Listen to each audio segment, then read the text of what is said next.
ಓಂ ಶ್ರೀ ಗುರುಭ್ಯೋ ನಮಃ. ಶ್ರೀಮದ್ಭಗವದ್ಗೀತಾ 8ನೇ ಅಧ್ಯಾಯ 11ನೆಯ ಶ್ಲೋಕ. ಯದಕ್ಷರೋಂ ವೇದವಿದೋ ವದಂತಿ ವಿಶಂತಿ ಯದ್ಯತಯೋ ವೀತರಾಗಾಃ ಯದಿಚ್ಛಂತೋ ಬ್ರಹ್ಮಚರ್ಯಂ ಚರಂತಿ ತತ್ತೇ ಪದಂ ಸಂಗ್ರಹೇಣ ಪ್ರವಕ್ಷೆ.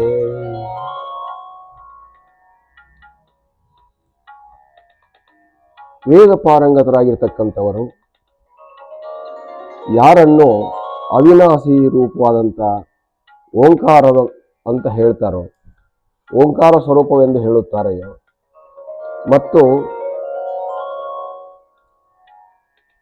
ಯಾವ ವೀತರಾಗ ಭಯರಹಿತರಾಗಿರ್ತಕ್ಕಂಥವರು, ರಾಗ ಇಲ್ಲದಿರತಕ್ಕಂಥವರು ಮತ್ತು ಭಯ ಇಲ್ಲದಿರತಕ್ಕಂಥವರು, ಯಾವುದನ್ನ ಬಯಸಿಕೊಂಡು ಯಾವುದನ್ನು ಪ್ರವೇಶ ಮಾಡುತ್ತಾರೆಯೋ, ಮತ್ತು ಯಾರು ಬ್ರಹ್ಮಚರ್ಯವನ್ನು ಪಾಲಿಸಿ ಯಾವುದನ್ನು ಪ್ರವೇಶ ಮಾಡುತ್ತಾರೆಯೋ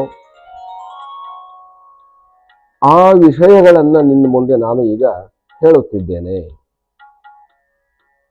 ಪರಮಾತ್ಮನು ಇಲ್ಲಿ ಪ್ರತಿಜ್ಞೆ ಮಾಡ್ತಾ ಇದ್ದಾನೆ. ನಾನು ಏನು ಮಾಡ್ತಾ ಇದ್ದೇನೆ ಅನ್ನೋದನ್ನ, ಏನು ಹೇಳ್ತೇನೆ ಅನ್ನೋದನ್ನ ಪ್ರತಿಜ್ಞೆ ಮಾಡಿ ಹೇಳ್ತಾ ಇದ್ದಾನೆ. ಯತ್ ಅಕ್ಷರಂ ವೇದವಿದ ವದಂತಿ. ಯಾವುದನ್ನ ಅಕ್ಷರ ಅಂತ ವೇದ ವಿಜ್ಞಾನಿಗಳು, ವೇದವನ್ನು ತಿಳಿದವರು ಹೇಳ್ತಾರೋ ಅದನ್ನು ನಿನಗೆ ಅಹಂ ಪ್ರವಕ್ಷೆ, ನಾನು ಹೇಳುತ್ತೇನೆ. ಮತ್ತು ರಾಗ ಇಲ್ಲದಿರತಕ್ಕಂಥವರು, ಆಸೆ ಇಲ್ಲದಿರುವಂಥವರು, ಲೋಕಭೋಗದ ಆಸೆ ಇಲ್ಲದಿರುವಂಥವರು ಯಾವುದನ್ನ ಇಚ್ಛೆ ಪಟ್ಟಿದ್ದಾರೆಯೋ ಅದನ್ನು ನಿನಗೆ ನಾನು ಹೇಳುತ್ತೇನೆ.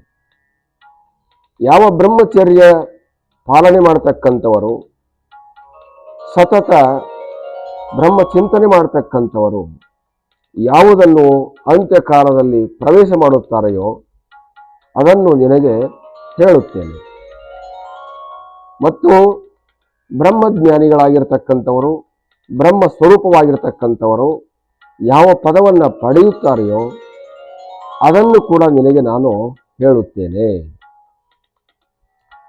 ಕಾರಣ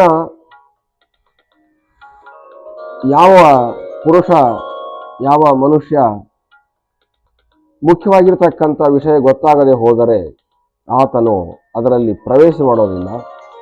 ಹಾಗಾಗಿ ಪರಮಾತ್ಮನು ಅಲ್ಲೇ ಒಂದಷ್ಟು ವಿಚಾರಗಳನ್ನು ಎಚ್ಚರಿಸಿ ಹೇಳ್ತಾ ಇದ್ದಾನೆ. ನಾನು ಇನ್ನು ನಿನಗೆ ಏನು ಹೇಳ್ತೇನೆ ಅದನ್ನು ಕೇಳು. ನೋಡಿ, ಅಕ್ಷರಂ, ಅಕ್ಷರ ಪದವನ್ನು ನಿನಗೆ ಹೇಳ್ತೇನೆ. ಅಕ್ಷರ ಪದ ಅಂತಂದರೆ ಯಾವುದು ನಾಶವಿಲ್ಲದಿರುವಂಥದ್ದಾಗಿದೆಯೋ, ಜಗತ್ತೆಲ್ಲವೂ ನಾಶವಾದರೂ ಕೂಡ ಯಾವುದು ನಾಶವಾಗುವುದಿಲ್ಲವೋ ಆ ಪದವನ್ನು ನಿನಗೆ ನಾನು ಹೇಳ್ತೇನೆ. ಮತ್ತು ಯಾವ ಬ್ರಹ್ಮಚರ್ಯ ಪಾಲನೆ ಮಾಡ್ತಕ್ಕಂಥವು, ಬ್ರಹ್ಮಚಾರಿಗಳು, ಬ್ರಹ್ಮ ಚಿಂತನೆಯನ್ನು ಮಾಡ್ತಕ್ಕಂಥವು, ಗುರುಕುಲದಲ್ಲಿದ್ದು ಅಧ್ಯಾತ್ಮ ವೇದಾಂತ ಓದತಕ್ಕಂಥ ವೇದ ವಿದ್ವಾಂಸರುಗಳು ಯಾವ ಚಿಂತನೆಯನ್ನು ಮಾಡ್ತಾ ಇದ್ದಾರೋ, ಯಾವ ಪದವನ್ನು ಅವರು ಸೇರುತ್ತಾರೆಯೋ ಅದನ್ನು ನಿನಗೆ ನಾನು ಹೇಳುತ್ತೇನೆ. ಇಲ್ಲಿ ಓಂಕಾರ ಅನ್ನುವಂಥದ್ದು ಅಕ್ಷರಂ ಅಂತ ಹೇಳಿಕೊಂಡಿದೆ. ಓಂಕಾರ ಅನ್ನುವಂಥದ್ದು ಭಗವಂತನ ಸ್ಮರಣೆಯಾಗಿ, ಭಗವಂತನ ನಾಮವಾಗಿ, ಭಗವಂತನ ರೂಪವಾಗಿ ತೋರ್ಪಟ್ಟಿರುವಂಥದ್ದು. ಓಂಕಾರ ಅನ್ನುವಂಥದ್ದು ಜಗತ್ತಿನ ಮೂಲವಾಗಿರುವಂಥದ್ದು. ಓಂಕಾರ ಅನ್ನುವಂಥದ್ದು ಜಗತ್ತಿನ ಬೀಜಾಕ್ಷರವಾಗಿರುವಂಥದ್ದು. ಓಂಕಾರ ಅನ್ನುವಂಥದ್ದು ಬ್ರಹ್ಮ ಸ್ವರೂಪವಾಗಿರುವಂಥದ್ದು. ಪ್ರಣವಾಕಾರದ ಗುಣಮೂರು ಮುಟ್ಟದ ಅಂತ ಹೇಳಲಾಗಿದೆ.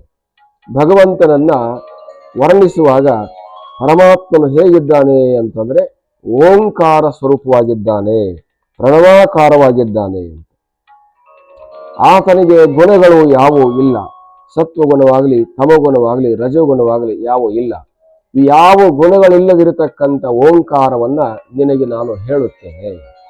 ಆಮೇಲೆ ಕಾಮ ಕ್ರೋಧ ಲೋಭ ಮೋಹ ಮದ ಮತ್ಸರಗಳಿಂದ ರಹಿತರಾಗಿರ್ತಕ್ಕಂಥ ತಪಸ್ವಿಗಳು, ಬ್ರಹ್ಮಚಾರಿ ಮತ್ತು ಬ್ರಹ್ಮಜ್ಞಾನಿಗಳು ಯಾವ ಪದವನ್ನ ಸೇರುತ್ತಾರೆಯೋ, ಎಲ್ಲಿ ಹೋಗಿ ಅವರು ಐಕ್ಯತೆಯನ್ನು ಹೊಂದುತ್ತಾರೆಯೋ, ಎಲ್ಲಿ ಹೋಗಿ ಅವರು ಇರುತ್ತಾರೆಯೋ ಆ ಪದವನ್ನ ತತ್ ತೇ ಪದಂ ಸಂಗ್ರಹೇನ, ಅದೆಲ್ಲವನ್ನು ಸಂಗ್ರಹ ಮಾಡಿ ಅದೆಲ್ಲವನ್ನು ಒಂದೊಂದಾಗಿ ನಿನಗೆ ನಾನು ಹೇಳುತ್ತೇನೆ, ಕೇಳು ಅರ್ಜುನ ಅಂತ ಭಗವಂತನು ಪ್ರತಿಜ್ಞೆ ಮಾಡ್ತಾ ಇದ್ದಾನೆ.